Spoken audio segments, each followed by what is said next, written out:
जो रास्ता विषय आम किसी समय पूर्व कथा हो विभिन्न लोक मान जो रास्ता संपर्क में जो सब अभियोग मैंने करते आज आसतु आम टे बुझीदे आमर जी रास्तार दायित्व काम दायित्व नहीं कि बुझीदे आगे आप परिचय देवे। सर नवीन प्रधान पिता पंचम प्रधान एट नलीपानी थाना झारबंद जिला बरगढ़। आज्ञा जो लोक मानकर जो अभियोग आसी रास्ता कामटा अति निम्न मानर करा दुई दिन पूर्व पिचु कराइला आज आज देखा गले से पिचु उपुड़ी जाइए लोक मान जो अभियोग आसी ए समय आप कौन कहे सर? सर पिचु उपुड़नी एटा गाड़ी सांगे सांगे जो गाड़ी मोटर लटकी टिके छिटकी जाइए पिचु उपुड़नी सर।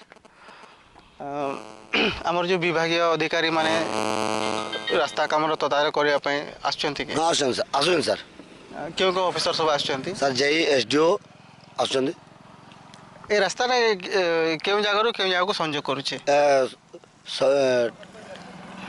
रास्ताटा हूँ टाम्पर शक्ति रास्ता केते किलोमीटर विशिष्ट रास्ता निर्माण करा जाउछि? 3 किलोमीटर।